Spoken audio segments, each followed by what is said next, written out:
in practice, we talk about building a strong center.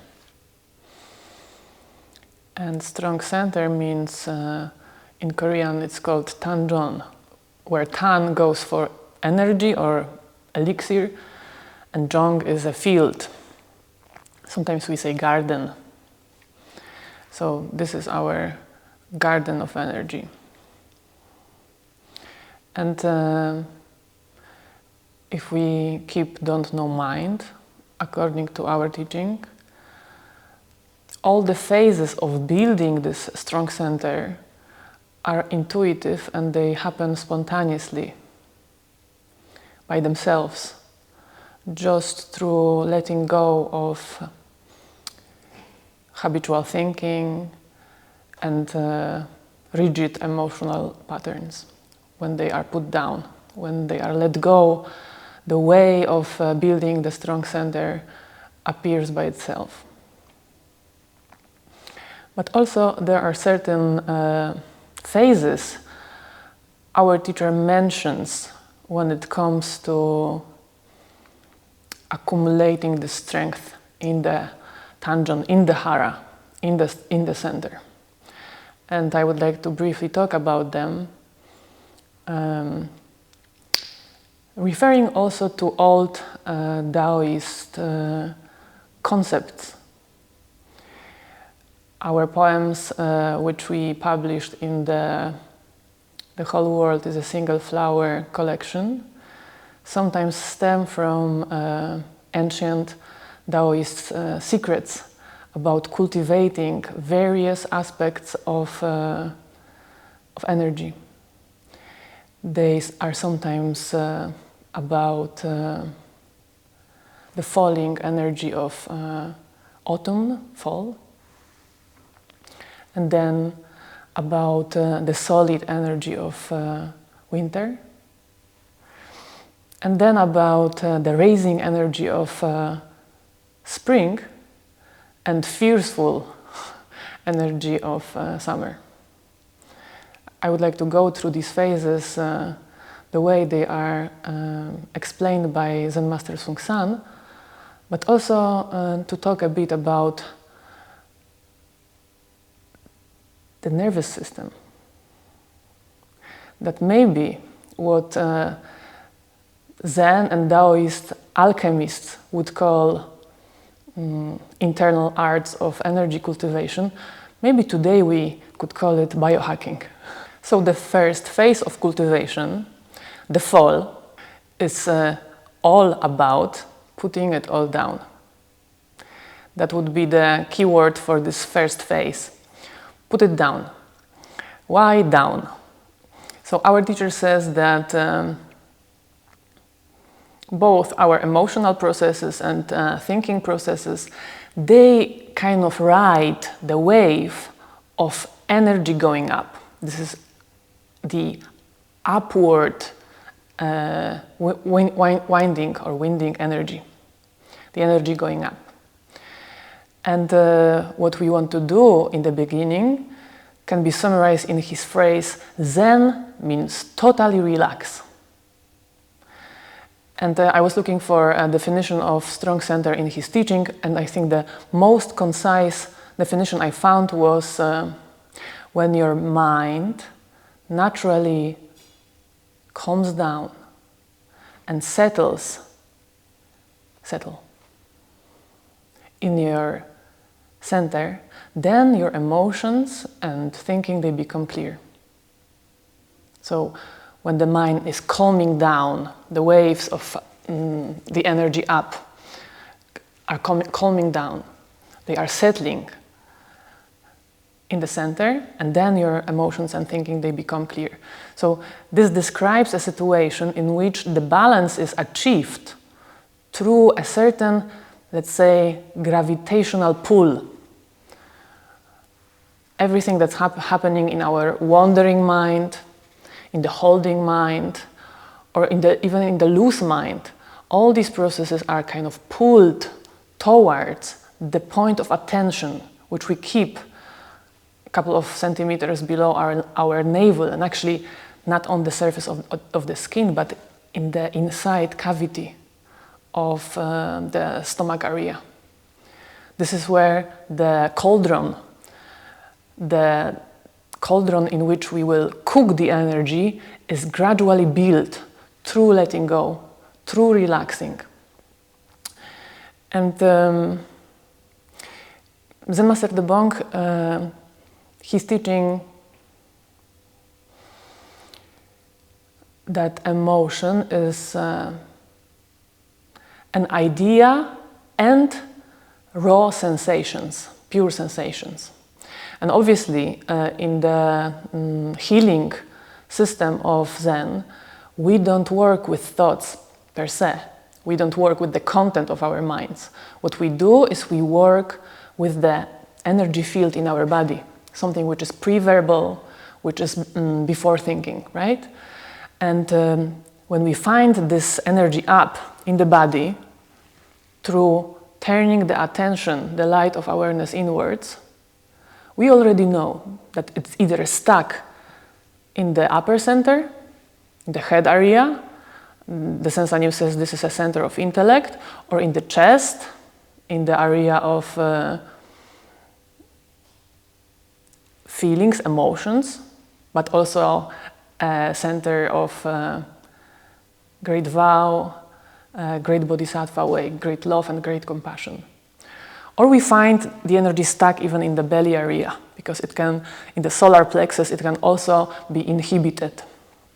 So we turn the awareness inwards and we see energy up, Sang-gi. Sang means up, gi is energy. When we find it, eventually a process described by an old Zen saying happens. We can find it in the koan in our book. And it's supposed to lead us to the answer to the question, what happens when the old tree withers and all the leaves fall? What happens when the old tree withers and the leaves fall? What happens then?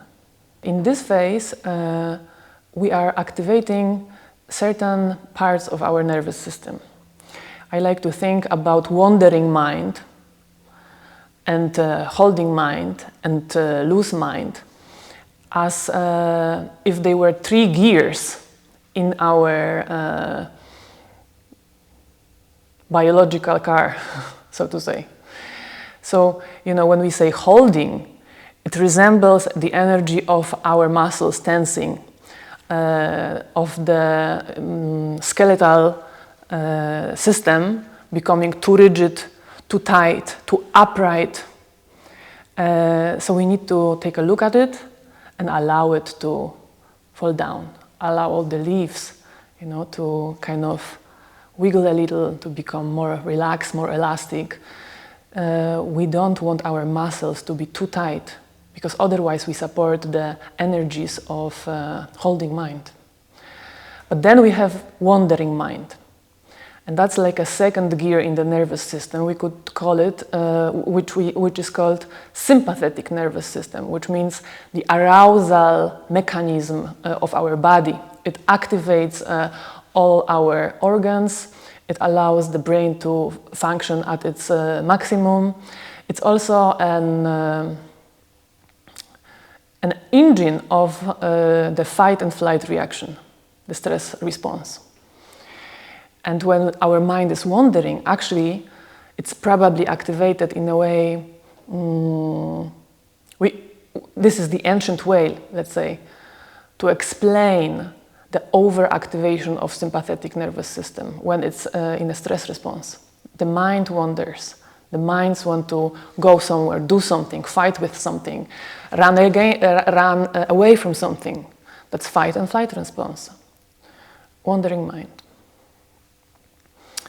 And the third gear, that's holding mind. Not holding mind, but loose mind, sleepy mind. And it's pretty similar to parasympathetic nervous system, the system which is supposed to soothe and calm our body, But sometimes, if our lives were too difficult, too painful, and the stress was too long, then we enter a chronic disactivation of the body, sometimes called freeze and fawn response. We become limp, we become lifeless, the vitality leaves our bodies, and many of us, in this dissociated way, protect ourselves from fighting towards what we want, or from receiving, what we need in healthy relationships. So that's also, we can use parasympathetic nervous system and becoming kind of, it can seem like you're calm, but actually you are frozen. It can seem you are not moving, you're not wandering, but actually inside you are stuck and dead to some degree, disactivated. So what we want to do in this first phase is to calm each of these processes down. Relax the muscles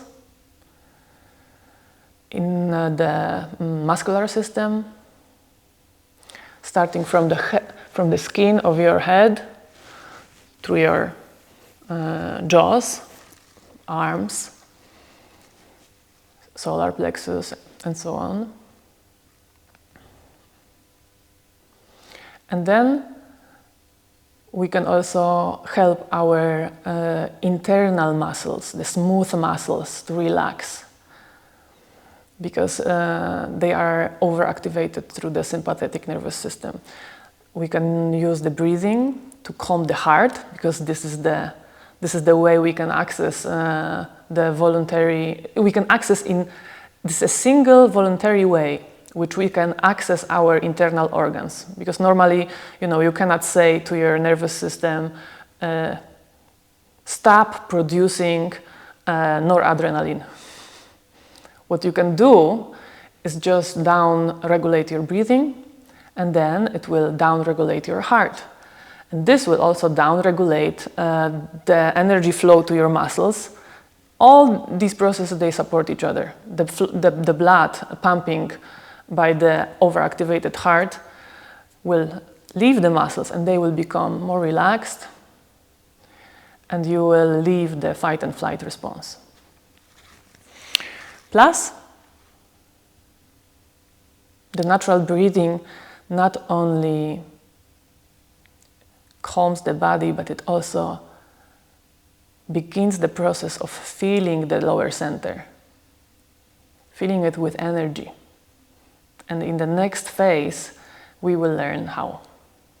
After the phase of putting it all down, Zen Master Seung Sahn is giving us the instruction which corresponds to the phase of winter. Stability, not moving, stillness. He's saying repeatedly in his texts, keep a non-moving mind from moment to moment. And Zen Master Hongzhi, the founder of Silent Illumination method, I like to quote his saying that when you enter this phase and your attention is stabilized in the lower center, everything is compressed,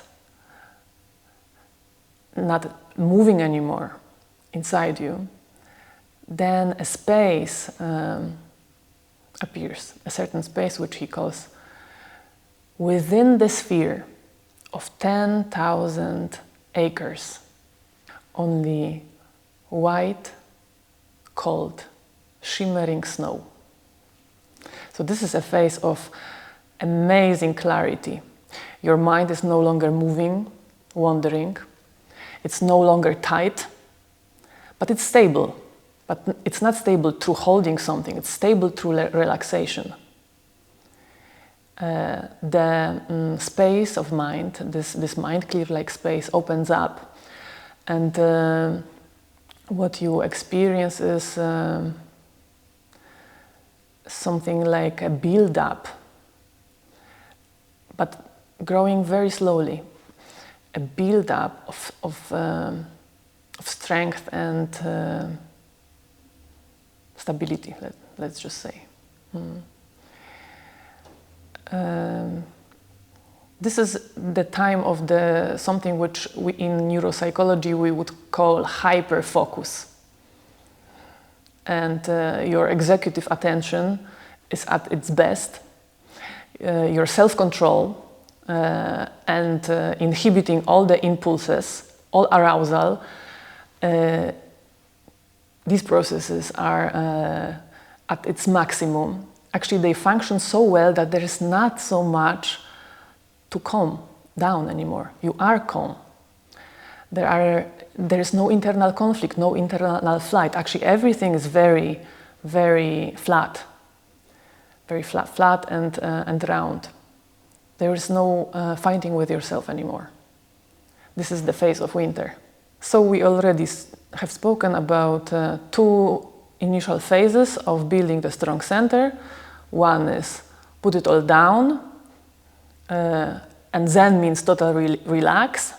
The energy is behaving like water and like leaves in the fall. And we also spoke about the second phase, the phase of accumulating attention and energy in the lower center, the phase of winter, which Zen Master Seung Sahn calls from moment to moment. Keep a non-moving mind regardless of any changing condition. In the next video, we will talk about the next two phases.